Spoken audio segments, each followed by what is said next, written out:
마귀 말라코다.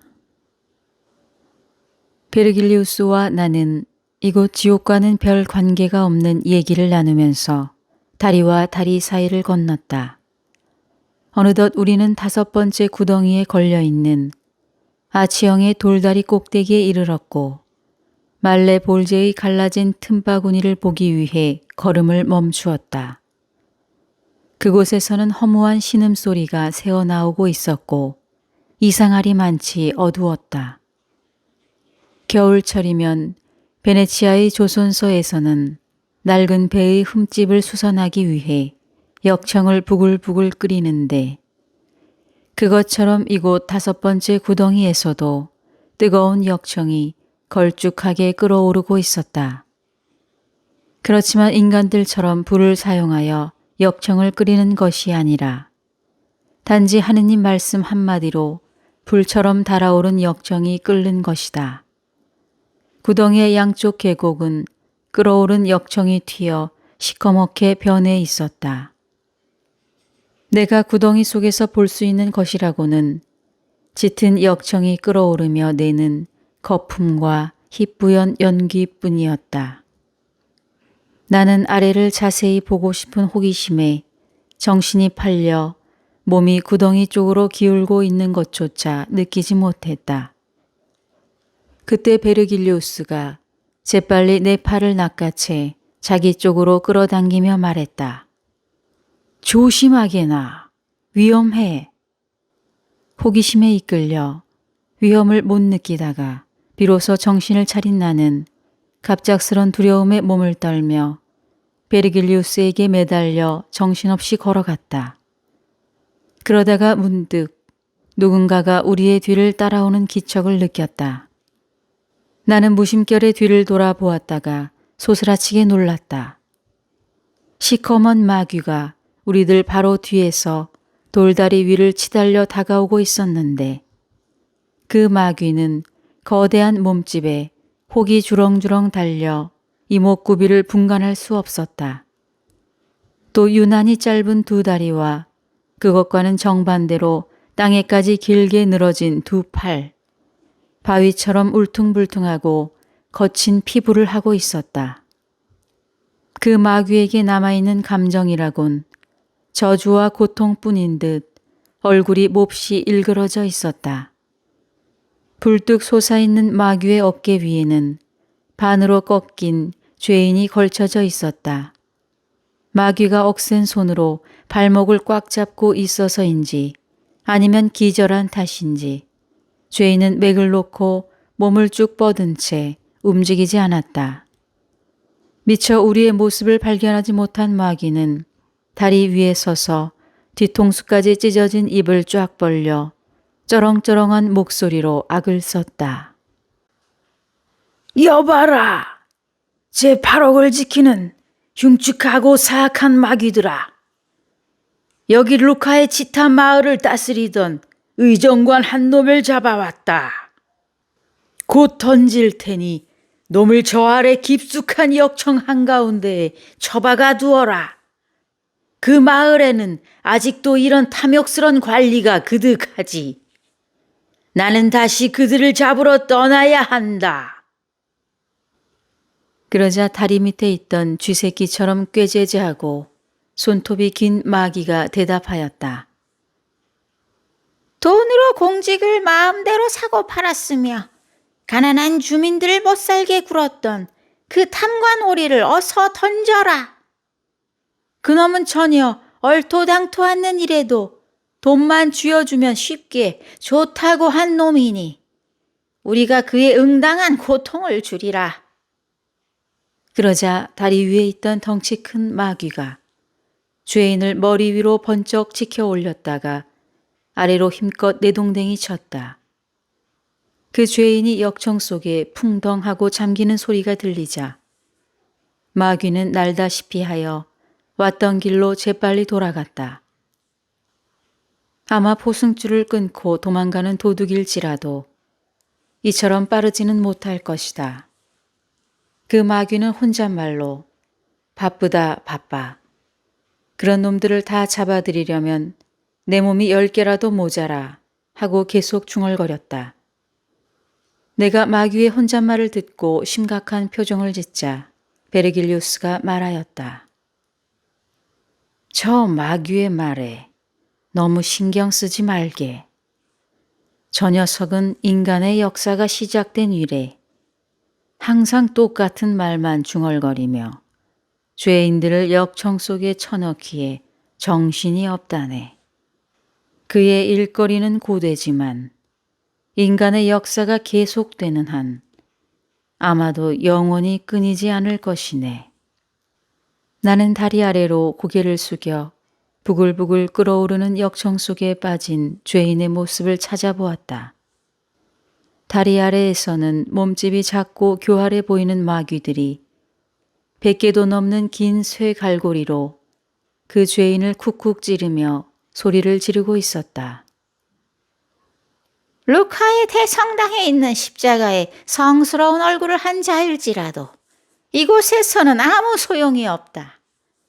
또한 루카의 세르키오 강에서처럼 헤엄을 칠 수 있는 곳도 아니다. 우리들의 쇠갈고리에 갈갈이 찢기고 싶지 않거든 역청 위로 고개를 내밀지 마라. 죄인들이 고통을 견디지 못하고 비명을 지르며 허우적거리자 마귀들은 더욱 신이 나서 그 죄인을 쇠 갈고리로 마구 찔렀다. 이 못된 탐관오리야. 펄펄 끓는 역청 속에서 춤이라도 추어보렴. 살아있을 때 그랬던 것처럼 남몰래 도둑질을 하려거든 어디 한번 해봐라. 포크로 널찍한 국 냄비 속에 든 고기 덩어리를 가라앉히려는 요리사처럼 마귀들은 그 죄인이 고개를 들지 못하도록 쇠 갈고리를 휘둘렀다. 그때 베르길리우스가 내 팔을 이끌어 살며시 바위 뒤로 데려갔다. 자네가 이곳에 있다는 사실을 마귀들이 눈치채지 못하도록 바위 뒤에 몸을 숨기고 있게. 나에게 어떤 위험이 닥치더라도 걱정할 것 없으니 절대로 내 말 없이 함부로 몸을 드러내서는 안 되네. 항상 우리에게 위험이 닥친다면 분명 하느님께서 도와주실 걸세. 이렇게 말한 베르길리우스는 다리를 건너 6번째 둑에 이르렀다. 그러나 처음에는 담담하고 침착해 보이던 베르길리우스도 곧 이맛살을 찌푸리며 한 걸음 뒤로 물러섰다. 왜냐하면 다리 밑에서 미쳐 날뛰던 마귀들이 다리 위로 올라와 일제히 베르길리우스를 쇠 갈고리로 찌그려 했기 때문이다. 곧 자세를 가다듬은 베르길리우스는 당당하게 외쳤다. 멈춰라!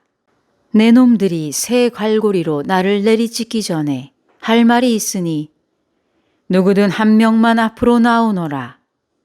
일단 이야기를 들은 후에 나를 해칠 것인지 말 것인지를 결정해도 늦지 않을 것이다. 서로 얼굴을 마주보며 두리번거리던 마귀들은 입을 모아 한 목소리로 외쳐댔다. 말라코다, 내가 나가라. 너는 사악한 꼬리를 갖고 있고 이곳의 우두머리이니 당연히 내가 나서서 저자의 말을 듣고 그 이유를 결정해야 한다. 그들 중 자기 몸의 2배 길이나 되는 긴 꼬리를 가진 자가 앞으로 나섰다.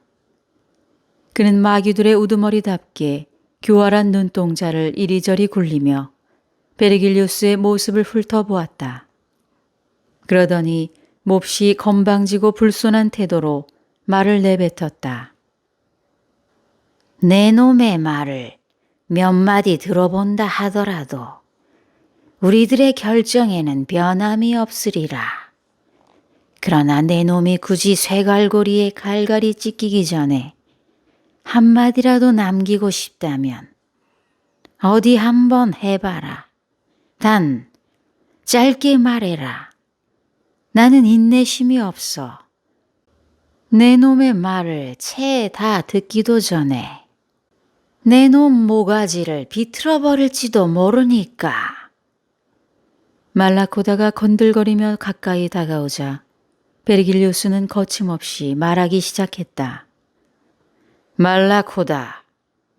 너는 내가 하느님의 뜻과 그분의 도우심 없이 그 많은 방해꾼들을 물리치고 이 험한 골짜기를 넘어 여기까지 무사히 올 수 있었을 거라고 생각하느냐? 나는 하늘의 뜻에 따라 어떤 한 사람을 안내하며 이 지옥을 순례하고 있는 중이다. 그러니 우리의 앞을 가로막지 말고 어서 비켜서도록 해라. 베르길리우스에게서 하늘의 뜻이라는 말이 나오자 말라코다는 등등하던 기세가 한풀 꺾여 쇠의 갈고리를 발밑에 떨어뜨렸다. 그리고 뒤를 돌아보며 동료 마귀들에게 말하였다. 이 자를 해쳐서는 안 되겠다. 그러자 마귀들은 한동안 우우 소리를 내다가 모두 쇠 갈고리를 발밑에 내려놓았다. 비로소 깊은 안도의 한숨을 내쉰 베르길리우스는 바위 뒤에 숨어있는 나를 돌아보며 말했다. 단테, 이젠 염려 없으니 바위 틈에서 나와도 괜찮네. 자, 어서 내 곁으로 오게. 나는 벌떡 일어서서 베르길리우스의 곁으로 뛰어갔으나 마음속 깊은 곳에는 여전히 두려움이 자리 잡고 있었다. 내가 24살 때인 1289년 겔프당이 피사의 성을 함락했을 때 나도 그 공격군의 일원이었다. 그때 생명의 안전을 보장한다는 조건으로 항복의 언약을 하고 피사의 성에서 나온 병사들은 자신들을 겹겹으로 둘러싸고 있는 우리 군대를 보더니 두려움에 벌벌 떨었다. 아마도 그들은 우리가 언약을 어기고 자신들을 몰살할까 두려워 그랬던 것 같다. 생각해보니 지금 나의 처지가 피사의 성에서 나온 병사들과 조금도 다를 바 없고 오히려 그 대상이 사람이 아니라 사악한 마귀였기에 더욱 불안하였다. 나의 움직임을 본 마귀들은 재빨리 쇠 갈고리를 움켜쥐고 앞으로 뛰어나왔다. 공포로 얼굴이 새파랗게 질린 나는 베르길리우스의 옷자락을 잡고 뒤에 숨어 부들부들 떨었다. 스승님, 저들이 약속을 어길 셈인가 봅니다. 우두머리 말라코다가 하는 대로 그냥 지켜보도록 하세. 베르길리우스가 너무 태연하게 말을 하는 바람에 나는 무안하여 얼굴이 화끈 달아올랐다. 그렇지만 흉물스런 그 마귀들에게서 잠시도 눈을 떼지 않으려고 애썼다. 그때 마귀들 중 한 녀석이 앞으로 나서며 말했다. 나는 저놈의 엉덩이를 이 쇠갈고리로 긁어주고 싶은데 너희들 의견은 어떠냐? 그러자 몇몇 녀석들이 쇠갈고리를 높이 치켜들며 와글와글 소리쳤다. 아무렴 좋고 말고 내 새 갈고리는 저놈의 머리통을 후려 갈길 준비가 돼 있는걸. 난 저놈의 등짝을 갈갈이 찢어버릴 테야. 그들의 말을 들은 나머지 마귀들도 동요되어 점점 많은 수가 쇠 갈고리를 치켜들고 웅성거리는 통에 도저히 종잡을 수 없는 분위기가 되었다. 그때 우두머리인 말라코다가 손을 높이 치켜들며 큰 소리로 호통을 쳤다. 그만둬! 스카르밀리오네! 그러자 찬물을 끼얹은 듯 한순간 사방이 잠잠해졌다. 말라코다는 위험 있는 목소리로 우리를 향해 말하였다. 6번째 다리가 죄다 허물어져 골짜기 밑으로 내려앉았기 때문에 더 이상 돌다리를 건너갈 수가 없게 되었소. 그럼에도 굳이 이곳을 지나가겠다면 이쪽 벼랑을 타고 가시오. 곧장 가다 보면 또 하나의 돌다리가 나타날 테니 그 다리로 건너가시오. 베르길리우스는 별로 서두르지 않고 여유 있게 질문했다. 말라코다. 돌다리가 무너지게 된 내력을 들려주겠나? 그거야 어려운 일이 아니지. 이곳에 있는 바위가 무너진 것은 예수 그리스도가 십자가에 못 박혀 돌아가셨을 때의 일이요. 앞으로 5시간만 더 지나면 이 다리가 무너진 지 꼭 1266년째가 된다오. 나와 베르길리우스는 동시에 고개를 끄덕였다. 말라코다는 동료들의 기세를 살피다가 서둘러 말하였다. 아까도 말했지만 우리들의 성격이 급하고 귀가 여려 동요되기가 쉬우니 무슨 일이 생기기 전에 어서 이곳을 떠나는 게 좋을 거요. 내 부하 몇 명을 달려보내요. 몸을 바깥으로 내밀고 당신들을 노리는 자가 없는지 살피도록 하겠소. 하지만 나는 마귀들의 안내를 받으며 함께 간다는 게 못내 꺼림직했다. 안내자로 나섰던 마귀들이 돌연 마음이 변하여 우리에게 다시 쇠 갈고리를 겨눌지도 모르는 일이 아닌가. 그러나 나의 걱정에는 아랑곳 없이 베르길리우스는 말라코다가 하는 대로 내버려 두었다. 말라코다는 제 부하들 중 몇몇을 앞으로 불러냈다. 알리키노, 칼카브리나, 앞으로 나오너라. 그리고 카냐초도 바르바리치아는 이 열놈을 지휘하도록 하고 리비코크, 드라니나초, 어금니를 드러낸 치리아토, 그라피아카네, 파르파넬로, 미친 루비칸테도 따라가도록 해라. 역청이 끓어오르는 곳을 잘 살피면서 저쪽 계곡에 놓여있는 다음 돌다리까지 2분을 잘 모셔다 드리도록 해라. 우두머리의 명령을 받은 마귀들은 베르길리우스와 나를 둥글게 에워쌌고 곧 떠날 준비를 하였다. 그러나 나는 더 이상 참지 못하고 베르길리우스에게 말하였다. 스승님, 이게 무슨 일입니까? 어찌 이 마귀들을 믿고 지옥의 밑바닥을 지나간다는 말씀이십니까?